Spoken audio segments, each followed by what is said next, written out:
হরে কৃষ্ণ।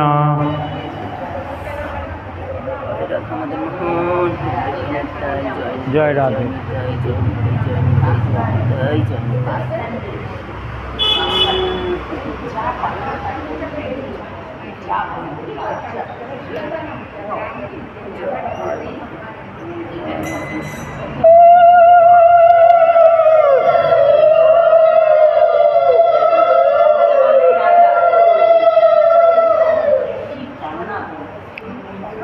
ॐ अज्ञानतिमिरान्धस्य ज्ञानाञ्जनशलाकया चक्षुरुन्मीलितं येन तस्मै श्रीगुरवे नमः। श्रीचैतन्यमनोभीष्टं स्थापितं येन भूतले स्वयं रूपं कदा मह्यं ददाति सपदान्तिकं। वन्देऽहं श्रीगुरु श्रीयुतो पदकमलं श्रीगुरुन् वैष्णवांश्च श्रीरूपं साग्रजातं सगणो रघुनाथान्वितं तं सजीवं साद्वैतं सावधूतं परिजनसहितं श्रीकृष्णचैतन्यदेवं श्रीराधाकृष्णपादान् सगणो ललिता श्रीविशाखान्वितांश्च वाञ्छाकल्पतरुभ्यश्च कृपासिन्धुभ्यो एव च पतितानां पावनेभ्यो वैष्णवेभ्यो नमो नमो। नमो महावदन्नाय कृष्णप्रेम प्रदायते कृष्णाय कृष्णचैतन्य नाम्ने गौरतिस्से नमः। हे कृष्ण करुणा सिंधु दीनबंधु जगतपते गोपेशो गोपिकाकान्तो राधाकान्तो नमोस्तुते। तप्तकाञ्चन गौरांगी राधे वृन्दावनेश्वरी विशोभानुसुते देवी प्रणमामि हरिप्रिये। नीलाचल निवासाय नित्याय परमात्मने बोलो भद्र सुभद्राभ्यां जगन्नाथाय ते नमः। जय श्री कृष्ण चैतन्य प्रभु नित्यानंद श्री अद्वैत गदाधर श्रीवासादि गौरभक्तवृंद। हरे कृष्ण कृष्ण कृष्ण हरे हरे हरे राम राम राम हरे हरे। ओम नमो भगवते वासुदेवाय। ओम नमो भगवते वासुदेवाय। ओम नमो भगवते वासुदेवाय। मुखं करोति वाचलं पंगुलंगाते गिरिं यत्कृपातमहं वन्दे परमानन्दमाधवं। नारायणं नमस्कृतं नरं चैव नरोत्तमं देवीं सरस्वतीं व्यासं ततो जयमुदीरयेत्। नमो विष्णुपादाय गौरप्रेष्ठो महात्मने श्रीमते असीत कृष्ण ब्रह्मचारिणीति नामिने भक्तिमाचार्य ख्यात गौरवाणी प्रचारको शरणागत पालाय नमो श्री गुरुवे नमः। भगवान श्री श्री राधा माधव श्रीमती राधारानी जगन्नाथ बलदेव सुभद्रा महारानी चैतन्य महाप्रभु नित्यानंद प्रभु सर्वगोस्वामी प्रभुगण व्यासदेव जी महाराज सुखदेव जी महाराज आपन आपन गुरु महाराज सकल साधु गुरु ब्राह्मण एवं वैष्णव बृंद के प्रणाम जानिए तथा गौर संघ मंदिरेर प्रतिष्ठाता उपस्थित भक्तबृंद के प्रणाम जानिए आज के आमरा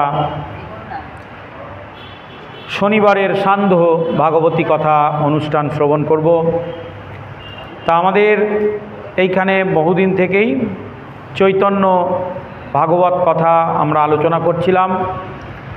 সেই চৈতন্য ভাগবত কথা বা চৈতন্য মহাপ্রভুর লীলা কথা আমরা চৈতন্য চরিতামৃত বেশ কিছুদিন শ্রবণ করলাম।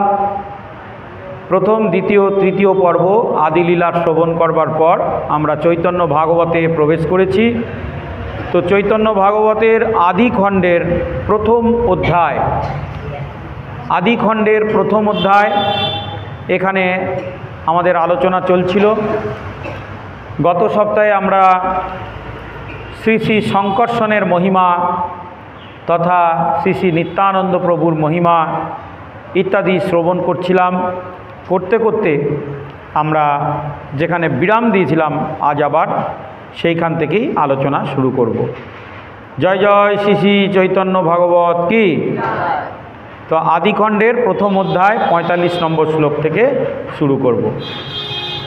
আপনে সকল রূপে সেবেন আপনে, যারে অনুগ্রহ করেন সেই পায় সেই জনে। আপনে সকল রূপে সেবেনও আপনে, যারে অনুগ্রহ করেন পায় সেই জনে। তাহলে চিৎ রাজ্যে স্বয়ং শুদ্ধ ভক্তের মূল কারণ এবং বিষয় বিগ্রহ হইয়াও দাসাভিমানে শ্রী শেষ শঙ্কর্ষণ প্রভুকে যারা সেবন করেন, অর্থাৎ যারা ভগবান শ্রীকৃষ্ণের সেবক বা দাস্য ভাবকে অনুগ্রহ করে যারা আমার প্রভুর সেবা করে, অর্থাৎ শ্রী শ্রী চৈতন্য মহাপ্রভুর সেবা করে, তারা সেই শঙ্কর্ষণকে চেনে বা জানে, বা নিতাই চাঁদকে জানে বা চেনে। আপনও সকল রূপে সেবেনও আপনে, কারণ মহাপ্রভু নিজেই ভগবান, নিজেই স্বয়ং কৃষ্ণচন্দ্র। এখন তিনি গৌরচন্দ্র রূপে এসেছেন। গৌরচন্দ্র রূপে এসে আপন সকল রূপে নিজেই তিনি সেই রূপ ধারণ করে তিনি আবার নিজেরই সেবা করছেন, অর্থাৎ ভগবানের সেবা করছেন। যারে অনুগ্রহ করেন পায় সেই জনে। কিন্তু এই কথা সবাই কিন্তু বুঝতে পারছে না, সবাই উপলব্ধি করতে পারছে না। খুব বিষয়টা বুঝতে হবে যে মহাপ্রভু স্বয়ং ভগবান, তিনি ত্রেতা যুগে রামচন্দ্র ছিলেন, তিনি দ্বাপরে কৃষ্ণচন্দ্র ছিলেন, আবার কলিতে তিনি গৌরচন্দ্র রূপে এসেছেন। এসে নিজের সেবা নিজেই করে দেখাচ্ছেন যে কিভাবে ভগবানের সেবা করতে হয়। কিন্তু যারে অনুগ্রহ করেন সেই পায় সেই জনে। সবাই সে কথা বুঝতে পারছে না। সবাই আর পাঁচটা সাধারণ ভক্ত, আর পাঁচটা সাধারণ মানুষ মনে করে তাকে ভাবছে। তাহলে যারে তিনি অনুগ্রহ করেন, কৃষ্ণ যারে কৃপা করে সেই মহাপ্রভুকে চিনতে পারে, আর মহাপ্রভু যাকে কৃপা করে সে মহাপ্রভুকেও চিনতে পারে, কৃষ্ণকেও চিনতে পারে। এটাই হচ্ছে ব্যাপার। তাহলে মহাপ্রভু যদি কাউকে অনুগ্রহ করে, তাহলে কৃষ্ণের কৃপা বেশি না মহাপ্রভুর কৃপা বেশি? মহাপ্রভুর কৃপা সর্বদা বেশি। কারণ কৃষ্ণ যদি অনুগ্রহ করে তাহলে সে মহাপ্রভুকে চিনতে পারবে, আর মহাপ্রভু যদি অনুগ্রহ করে তাহলে সে মহাপ্রভুকেও চিনবে, কৃষ্ণকেও চিনবে, জগন্নাথকে চিনবে। আবার শাস্ত্রে একথাও বলা হচ্ছে যে মহাপ্রভুর কৃপা সর্বদা বেশি। কেন? তার কারণ হচ্ছে ভগবান বিষ্ণুর মধ্যে ঐশ্বর্য আছে, ভগবান শ্রীকৃষ্ণের মধ্যে ঐশ্বর্য আছে, মাধুর্য আছে। আর আমার গৌরচন্দ্রের মধ্যে ঐশ্বর্য, মাধুর্য, ঔদার্য তিনটি রয়েছে। অর্থাৎ আপনি যদি বিষ্ণুরকে দেখেন তাহলে সেখানে কৃষ্ণকে পাবেন না। যদি বিষ্ণু রূপ দর্শন করেন কৃষ্ণের কথা আপনার মনে পড়বে না, কিন্তু কৃষ্ণকে দেখলে আপনার ভগবান বিষ্ণুর কথা মনে পড়বে। আর মহাপ্রভুকে দেখলে কি হবে না, মহাপ্রভুকে দেখলে আপনার কৃষ্ণের স্মরণ আসবে, মহাপ্রভুকে দেখলে আপনার ভগবান বিষ্ণুর স্মরণ আসবে। তাই মহাপ্রভুর মধ্যেই কৃষ্ণ এবং বিষ্ণুর একত্রিত। তাহলে কৃপা আমরা দেখতে পাচ্ছি। দেখবেন আপনি যখন কৃষ্ণকে দেখছেন তখন আপনার সচরাচর মহাপ্রভুর কথা মনে পড়বে না। তার মানে কৃষ্ণের মধ্যে বিষ্ণু রয়েছে, জগন্নাথ রয়েছে, নারায়ণ রয়েছে, নৃসিংহ রয়েছে, বামন রয়েছে। আর মহাপ্রভুর মধ্যে এরা তো সব রয়েছে, তার সঙ্গে স্বয়ং ভগবান শ্রীকৃষ্ণও রয়েছে। এইটাই হচ্ছে অনুগ্রহ। তাই মহাপ্রভু যাকে অনুগ্রহ করবেন এই কথা কিন্তু সেই বুঝতে পারবে, বাকিরা বুঝতে পারবে না। নিবাস যস্য পাদুকা সংসভ্য পদাবর্তান বরান আদিভি শরীর ভেদই শেষাংতা গতই যথোচিত শেষ ইতি রত জনে। তা আমরা দেখলাম যে সংকর্ষণের মহিমা এই অধ্যায়ে প্রথমে কৃষ্ণের মহিমা বলা হয়েছে, মহাপ্রভুর মহিমা বলা হয়েছে, তারপরে নিত্যানন্দ মহিমা বলতে বলতে এখানে সংকর্ষণের মহিমা বর্ণনা করা হয়েছে। তো বলছে নিবাস যস্য আসন পাদুকা সংসনে, অর্থাৎ এই যে সংকর্ষণ এর বাস কোথায় না ভগবান শ্রীকৃষ্ণের পাদুকা চরণে বা ভগবান বিষ্ণুর পাদুকা চরণে। প্রধান ও বর্ষাত পরাণ আদিভি শরীরই দেহোত্তব্যই শেষতঙ্গতই যথোচিত শেষ ইতিরত জনে। এখানে আমরা দেখতে পাচ্ছি যে ভগবান শেষনাগ তিনি তার স্তুতি করছেন ভক্তরা, বলছেন যে হে ভগবান, আপনার শুদ্ধ সত্যময় বৈকুণ্ঠ সর্ব উপকরণ সম্রম্ভে অভিন্নাংশ প্রাপ্ত। আপনার বৈকুণ্ঠে সমস্ত রকমের উপকরণ রয়েছে। কি কি উপকরণ রয়েছে? নিবাস রয়েছে, বৈকুণ্ঠে ভগবানের নিবাস। দ্বিতীয় রয়েছে কি? শয্যা। তৃতীয় রয়েছে কি? আসন, ভগবান শয়ন করেন সেই শেষনাগের উপরে, ওটাই তার শয্যা। তৃতীয় হচ্ছে আসন, ভগবান তার মধ্যেই আসন গেড়ে বসেছেন। পাদুকা, ভগবানের চরণ আমরা দেখতে পাচ্ছি সেই বৈকুণ্ঠে। বস্ত্র, ভগবান পীতাম্বর বস্ত্র ধারণ করে শয়ন করছেন। এবং উপাধানও, তার উপরে শেষনাগ ছত্ররূপে বিরাজ করছে। হ্যাঁ, এই যে শেষনাগের সেই চিত্রটা স্মরণ করুন, যেখানে ভগবান বিষ্ণু শুয়ে থাকেন আর শেষনাগ এরকম ছাতা রূপে বসে আছে। সেই শ্লোকটাই বলছে এই অনন্ত শেষের উপরেই আমার গৌর গোবিন্দ বা ভগবান বিষ্ণু বা পরমেশ্বর ভগবান শ্রীকৃষ্ণ নিবাস যস্য আসন পাদুকা সুখ, সেই শেষনাগ যার চরণকে আশ্রয় করে ভগবানকে পাদুকা দিয়েছেন, শয্যা দিয়েছেন, বস্ত্র দিয়েছেন, থাকার নিবাস দিয়েছেন, এবং ভগবান বিষ্ণু তার মধ্যে কি সুন্দর শয়ন করছেন এই কথা বর্ণনা করা হচ্ছে। অন্তের অংশ শ্রী গরুর মহাবলী লীলায়ের বহে কৃষ্ণে হইয়া কৌতূহলী। তো অনন্তের অংশ শ্রী গরুর মহাবলী, গরুর পক্ষী যার কথা আমরা সবসময় আলোচনা করি, ভগবান বিষ্ণুর বাহন গরুর পক্ষী, তিনি হচ্ছেন কি না অনন্তের অংশ। এই যে অনন্ত শেষ নাগ তারই অংশ হচ্ছে এই গরুর পক্ষী। অসীম শক্তির অধিকারী হচ্ছে এই গরুর পক্ষী। তার এক একটি ডানায় শত শত পৃথিবীকে বহন করে নিয়ে চলে যেতে পারেন। তাই এত শক্তিশালী বলে ভগবান তাকে তার বাহন করেছে। তাই বলছেন অনন্তের অংশ শ্রী গরুর মহাবলী লীলায় বহে কৃষ্ণে হইয়া কৌতূহলী। তা সবসময়তেই যখন ভগবান বিষ্ণু কোথায় যাবেন মনে করেন লীলা করতে, তখন তাকে বয়ে নিয়ে যান এই শেষনাগ, বা ইনি হচ্ছেন এই যে শেষ আমাদের ভগবান বলরাম বা অনন্ত শেষ যার কথা বলছি, তারই অংশ হচ্ছে এই গরুর। তো এই শ্লোকে ক্রুদ্ধ বলদেবের প্রতি এই শ্লোকে ক্রুদ্ধ বলদেবের প্রতি এখানে তলাঙ্গকৃষ্ট হস্তিনাপুর নিবাসী কৌরবের স্তবতী, কৌরবগণ এইভাবে স্তুতি করেছিলেন। তমেব মুদ্গিন্নং লীলায়া ভূখণ্ডং বিভর্ষৌ সহ মুদ্রং অন্তে চ যুরুত্থিতম। অর্থাৎ হে অনন্ত, হে সহস্র মস্তক, আপনি স্বীয় মস্তকে এই ভূমণ্ডলকে অনায়াসে ধারণ করেছেন এবং প্রলয়ে শ্রী বিগ্রহরূপে বিশ্ব নিরোধ করছেন, এবং আপনি সেই অদ্বিতীয় বস্তু ভগবান বিষ্ণুর বাহক, আবার আপনি সেই অনন্ত ব্রহ্মাণ্ডের ধারক। এইভাবে আমরা দেখছি যে অনন্ত শেষ তিনি ভগবানকে বয়েও নিয়ে যাচ্ছেন, তারই একটা অংশ গরুর পক্ষী আবার এই অনন্ত শেষ এই ব্রহ্মাণ্ডকে ধারণ করে রেখেছেন।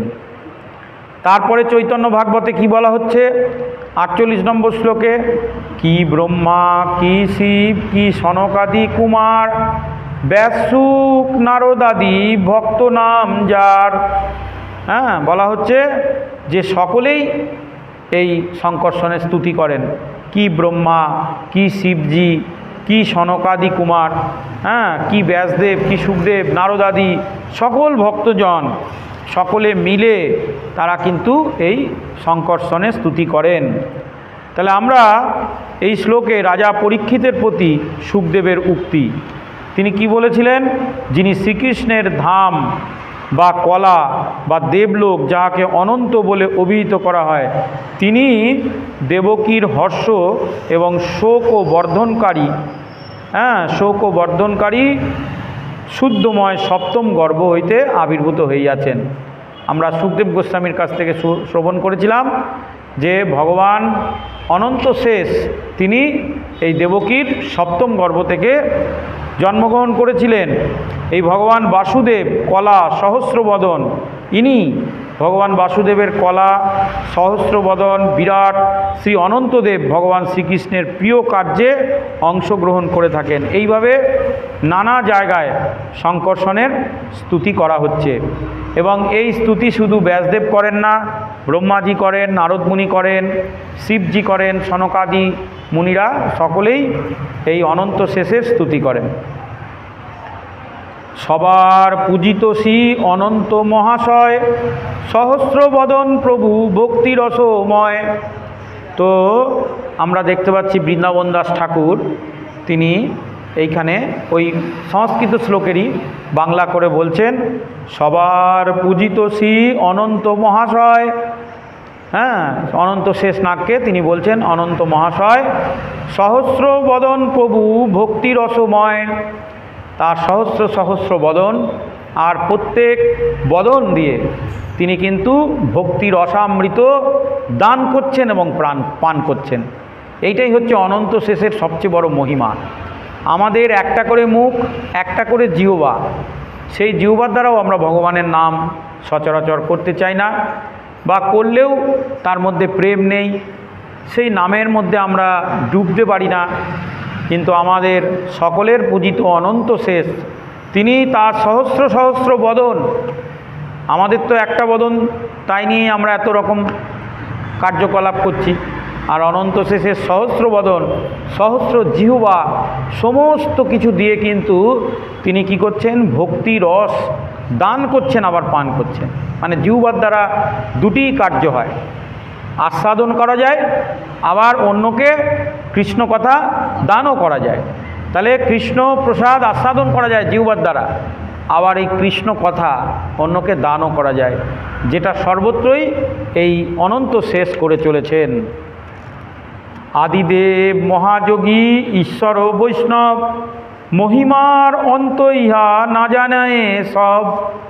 বলছেন অনন্ত শেষের যে কি মহিমা, হ্যাঁ, এই অনন্ত শেষ নাগ যিনি ভগবানের শেষ মানে একদম অন্তিমে, এই ব্রহ্মাণ্ডের অন্তিমে থেকে ব্রহ্মাণ্ডকে ধারণ করে আছেন, তার মহিমা আর কত বলবো। আদিদেব মহাযোগী ঈশ্বর বৈষ্ণব কেউই এর মহিমা বর্ণনা করে শেষ করতে পারছে না। মহিমার অন্ত ইহা না জানায় সব, মানে জানেই না অনেক মানুষ, অনেক মনুষ্য, তারা এই অনন্ত শেষের মহিমা অনেকে জানায় না। এই শ্লোকে ব্রহ্মা কর্তৃক শ্রী নারদের নিকট, হ্যাঁ, শ্রীকৃষ্ণের লীলা অবতার প্রসঙ্গে উক্তি, গায়ান ও গুণন দশা শতানন আদিদেব ও শেষ ও, হ্যাঁ, সমদ্রবতী নাস্য পরম। অর্থাৎ সহস্রানন শ্রী আদিদেব সহস্র মুখে শ্রীকৃষ্ণের গুণগান করতেন, তাই এই কৃষ্ণের গুণগান স্বরূপ অন্যরাও তার গুণগান করতেন। তাহলে আমরা দেখতে পাচ্ছি এখানে বোঝা যাচ্ছে ভাগবত থেকে যে অনন্ত শেষ, তার অনন্ত সহস্র মুখ, তা দিয়ে তিনি কৃষ্ণের কথা বর্ণনা করছেন। তাই এই জগৎ ব্রহ্মাণ্ডে সাধু গুরু বৈষ্ণব যে কেউ তার মহিমা বর্ণনা করে শেষ করতে পারছে না। তাহলে আমরাও যদি এই অনন্ত শেষের মতন ভগবানের মহিমাকে উপলব্ধি করতে পারি। পারলে বন্দনা করব, বলবো, না হলে অন্তরে উপলব্ধি করব, এইটুকু যদি করি তাহলে কিন্তু এই জগৎ, মানে আমরা যদি ভগবানের সেবা করি এই জগৎ তখন আমাদের অধীনে চলে আসবে, এই জগৎও আমাদের সেবায় নিযুক্ত হবে। হ্যাঁ, সুখদেব গোস্বামীকে পরীক্ষিত মহারাজকে সুখদেব গোস্বামী এই কথা বলছেন। তো এরকম অনন্ত গুণ, অনন্ত মহিমার কথা এখানে কিন্তু আমাদের অনন্ত শেষের প্রসঙ্গে বলা হচ্ছে। সেসব শুনিলা এবে শুনো ঠাকুর লাল, আত্মতন্ত্রে যেন মৈতে বসেন পাতাল। তো সেসব শুনিলা এবে শুনো ঠাকুর লাল, অর্থাৎ বৃন্দাবন দাস ঠাকুর তিনি এইখানে সেই সব কথা বর্ণনা করছেন। হ্যাঁ, এবং সেই জন্যে ঠাকুরলাল অর্থাৎ চৈতন্য মহাপ্রভুর তথা গোপাল গোবিন্দকে তিনি এই রূপে বর্ণনা করছেন যে ঠাকুরলাল, আত্মতন্ত্রে যেন মৈত্য বসেন পাতাল। সেই পাতাল থেকে শুরু করে সমগ্র জড়জগৎকে একেবারে নিজের মস্তকে ধারণ করে রেখেছেন এই অনন্ত শেষ। শ্রীনারদ গোসাই তুরুম্বু করি সঙ্গে, যে যশ গায়েন ব্রহ্মা স্থানে শ্লোকরন্ধে। আর এই আমাদের অতি প্রিয় সকলের প্রিয় সকলের গুরুর গুরু ব্রহ্মাজি, নারদ মুনি, তিনি কি করেন? নারদ গোসাই তুরুম্বু করি সঙ্গে, নারদ গোসাইয়ের সঙ্গে একটা দেখবেন একটা বীণা থাকে, ওইটাকে সংস্কৃতে তুরুম্বু বলে, তুম্বুরু বলে, তুম্বুরু। সেই তুম্বুরু তিনি কি করেন? কেউ তুরুম্বু বলে, কেউ তম্বুরু বলে, নানান রকম নাম আছে, কেউ আবার বিভিন্ন রকম নাম আছে। তো বলছেন তিনি সেটাকে সঙ্গে করে নিয়ে যে যশ গায়েন ব্রহ্মা স্থানে শ্লোক ও বন্দে, বিভিন্ন জায়গায় গিয়ে গিয়ে ব্রহ্মাজির স্থানে, শিবজির স্থানে, সব জায়গায় গিয়ে গিয়ে এই নারদ মুনি তিনি কখনো ব্রহ্মাজির স্তুতি করেন, তিনি আবার কখনো আমাদের শেষনাগের স্তুতি করেন, তিনি আবার কখনো ভগবান শ্রীকৃষ্ণের স্তুতি করেন। এই হচ্ছে তার কাজ। উৎপত্তি স্থিতি লয় বাস্যকল্পা, সদ্যাত্ম প্রকৃতি গুণা যদুক্ষয়াসন, যদ্রূপ ধ্রুম কীর্তম যদেশ আত্ম, সন্ন্যাদং কথা মুহ বেদ তস্য বর্তম। তো সংকর্ষণের কটাক্ষেই ত্রিগুণময়ের জগৎ সৃষ্টি এবং ধ্বংস হতে পারে। এখানে ভাগবতে এই কথা বর্ণনা করা হচ্ছে যে আমাদের প্রভু সংকর্ষণ, তার এত শক্তি, এত মহিমা যে তার ত্রিনয়ন, তিনি তিনটে চক্ষু দিয়ে যদি একবার দর্শন দেন তাহলেই এই অনন্ত শেষ, অনন্ত ব্রহ্মাণ্ড সেটা প্রলয় হতে পারে, ধ্বংস হতে পারে, সব কিছুই হতে পারে। হ্যাঁ, তো বলা হচ্ছে যে পরীক্ষিতের নিকট শ্রী সুখদেবের ব্রহ্মসভায় তম্বুরু নামক গন্ধর্বে অথবা স্বীয় বীণাযন্ত্রে দেবর্ষি নারদ এই 5টি শ্লোক ভগবান শ্রীকৃষ্ণ ভগবান শেষনাগ বা সংকর্ষণ সম্পর্কে বর্ণনা করেছিলেন। এই 5টি শ্লোক, যেটা একটা আমরা বর্ণনা করলাম। 1 নম্বর কি না, উৎপত্তি স্থিতি লয় হেতব কল্পা। আমরা যদি মনে করি যে ভগবান শ্রীকৃষ্ণই শুধু সর্বৈশ্বর্যপূর্ণ, একথা ঠিক নয়। বলরাম তথা শেষনাগ, অনন্ত শেষ, এনারা সকলেই কিন্তু সর্বৈশ্বর্যপূর্ণ। কৃষ্ণের যা যা মহিমা, যা যা শক্তি, তা অনন্ত শেষেরও সেই একই প্রকার শক্তি, একই রকম মহিমা। তিনিও উৎপত্তি স্থিতি সব কিছু কিন্তু করতে পারেন। এবং বর্ণনা করা হচ্ছে যে তিনি সব কিছুর ঊর্ধ্বে রয়েছেন, যাহার আন্ডারে সমস্ত জগৎ সকল বিরাজ করছে। মূর্তং না পুরুষ কৃপায়া ববারং সত্যং সংশুদ্ধং, সদিতং বভতি যত্র জল্লীলামিগপত্রং দেবানাম। তো তিনি হচ্ছেন স্বয়ং শ্রীকৃষ্ণেরই মূর্তিস্বরূপ, ছায়াস্বরূপ, অনন্ত শেষ, যার অনন্ত মহিমা, অনন্ত গুণগান সমস্ত শাস্ত্রে বর্ণনা করা আছে। কার্য কারণাত্মক এই বিশ্বরূপে তিনি প্রকাশ পেয়েছেন। কার্য কারণ সম্পর্ক, সেই ভগবান আমাদিগের প্রতি কৃপা করুন এবং শুদ্ধ শক্তিময়ী মূর্তি ধারণ করে আছেন। তিনি হচ্ছেন উদার বীর্য, মহাপ্রভাবশালী। কে? নাই অনন্ত শেষ। তিনি হচ্ছেন কি না উদার বীর্য, মহাপ্রভাবশালী। অতএব নিজজন ভক্তগণের চিত্তকে বশীভূত করবার জন্য স্বীয় আনন্দ পবিত্র লীলার অনুষ্ঠান করছেন। তিনি ভগবানের লীলার সঙ্গে প্রত্যেকবার আসছেন। কৃষ্ণের সঙ্গে বলরাম রূপে এলেন, মহাপ্রভুর সঙ্গে নিত্যানন্দ প্রভু রূপে এলেন, আবার তিনি কিন্তু রামের সাথে লক্ষ্মণ রূপে এলেন। তিনিও ভগবানের লীলা সঙ্গী। এইভাবে আমরা দেখতে পাচ্ছি। জন্নাম স্রোত মনো কীর্তিয় অস্মাৎ অর্থবা জ্যোতি প্রতিদং প্রবল্লাভম অনন্তং সপাদি নিরান সংযং কোশেদবত্তে আশ্রয়ে মুমুক্ষ। তো সকল দিন অসহায়, আর্তি, দুঃখী মানুষের সম্বল বা সহায় হচ্ছেন এই অনন্ত শেষ। তো তার চরণে আমাদের শতকোটি প্রণাম। জয় জয় শ্রী শ্রী অনন্ত শেষ কি। মূর্ধন্য পীতি মূর্বনং সহস্রমুদ্র ভূগোলং গিরি তৎসমুদ্র অন্তম আনন্তং দিবি বিক্রম ভূষ ক বীর্যপানি গণয়ৎ সহস্রং। তার সহস্র সহস্র জিহ্বা, সহস্র সহস্র মূর্তি, সহস্র সহস্র মুখমণ্ডল, তার শক্তি, তার মহিমা কতই বা বর্ণনা করব। নারদ মুনি এইভাবে বর্ণনা করছেন। এবং প্রভাব ভগবানন্ত দুরন্ত বীর্য বহুনান গুণান মূল রসায় স্থিত আত্মতন্ত্র যে লীলায়া স্থিতি কহ বিব্রতে। তো আমরা তো সংস্কৃতে শুনলাম, এগুলো ভাগবতের বা বিভিন্ন গ্রন্থ থেকে বৃন্দাবন দাস ঠাকুর নারদ মুনি যে অনন্ত শেষ সম্পর্কে 5টি কথা বলেছিলেন তুরুম্বু বাজিয়ে, সেটা আমরা শ্রবণ করলাম। এইবার সেই শ্লোক সম্পর্কে বৃন্দাবন দাস ঠাকুর বাংলায় কি সুন্দর রচনা করেছেন দেখুন। সৃষ্টি স্থিতি প্রলয় সত্তাদি যত গুণ যার দৃষ্টি পাতে হয়, যা গুণ যার দৃষ্টি পাতে হয় যায় পুনঃ পুনঃ। আমরা যেগুলো সংস্কৃতে শুনলাম কিছুটা হয়তো আমরা উপলব্ধি করতে পারলাম, কিছুটা পারলাম না। বৃন্দাবন দাস ঠাকুর তিনি চৈতন্য ভাগবতে এই প্রসঙ্গে খুব সুন্দর করে বর্ণনা করেছেন। কি বলছেন? সৃষ্টিস্থিতি প্রলয় সত্তাদি যত গুণ যার দৃষ্টিপাতে হয় যায় পুনঃ পুনঃ। যেটা আমি আপনাদের বললাম যে তার দৃষ্টিতেই সৃষ্টি স্থিতি বিনাশ সব কিছু হতে পারে, কারণ তিনিও স্বয়ং সর্বৈশ্বর্যপূর্ণ। তার দৃষ্টিতেই পুনঃ পুনঃ ধ্বংস হয়ে যেতে পারে, পুনঃ পুনঃ রচনা হয়ে যেতে পারে। অদ্বিতীয় রূপ সত্য অনাদি মহত্ব তথাপি অনন্ত হয় কে বুঝিবে তত্ত্ব।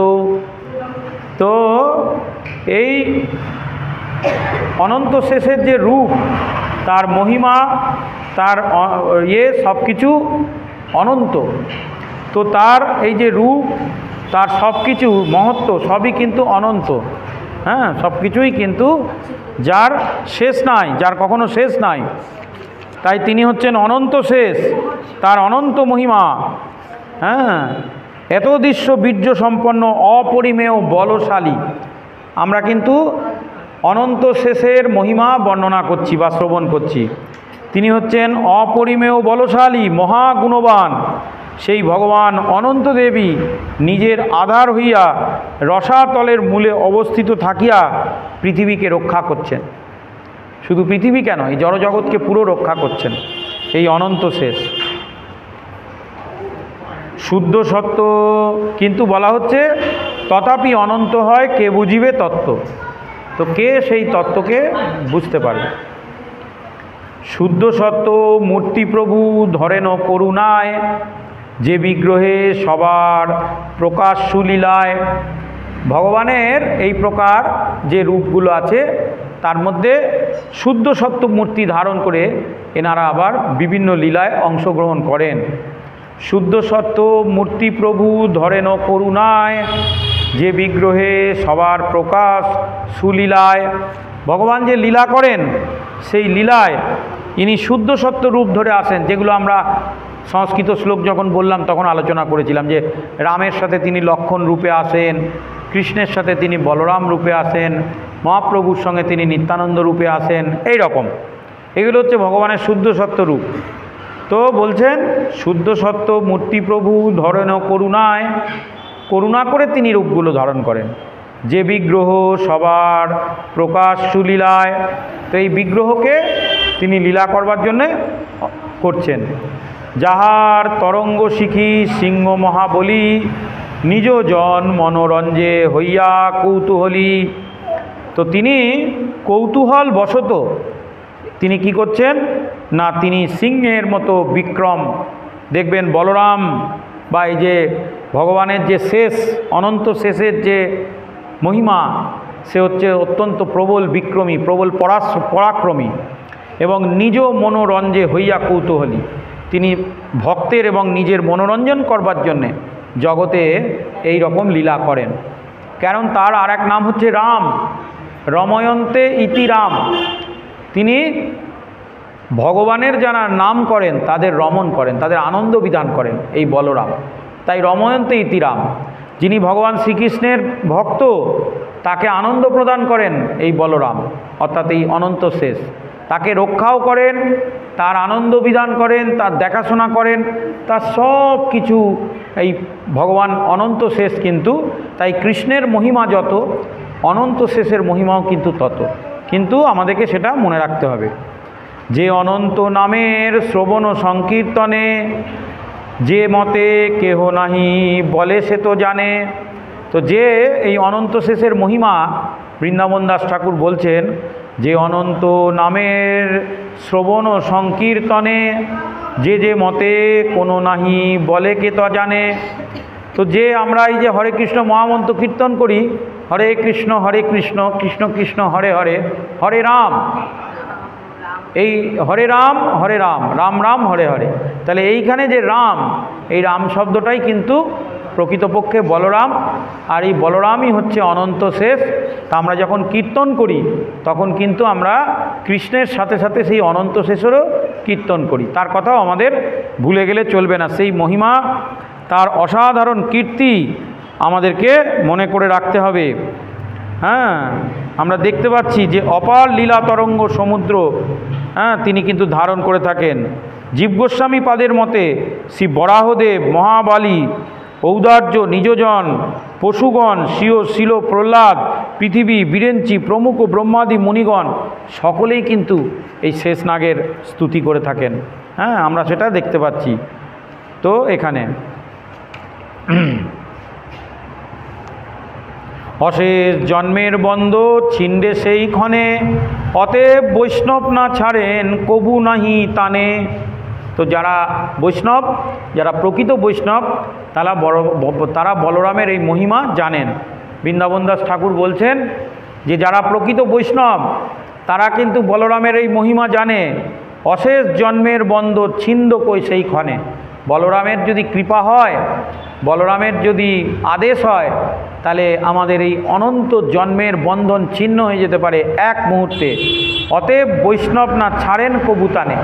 তাই বৈষ্ণবদেরকে বিশেষ করে নির্দেশ দেওয়া হচ্ছে যে কৃষ্ণ বলরাম, হ্যাঁ, অর্থাৎ রাম লক্ষ্মণ এবং গৌর নিতাই, যেগুলো যৌথ বিগ্রহ একই সাথে যারা সবসময় বিরাজ করেন, এদেরকে কখনো ছাড়তে নেই।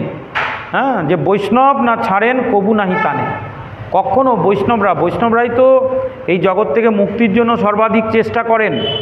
তারাই এই দুঃখময় জগৎ থেকে বেরিয়ে যাওয়ার অশেষ বিশেষ চেষ্টা করেন। তাই বলা হচ্ছে বৈষ্ণবদের মনে রাখতে হবে যে এই বলরামের কৃপা, বলরামের মহিমা যেন আমরা কখনো না ভুলি। জয় জয় অনন্ত শেষ না কি।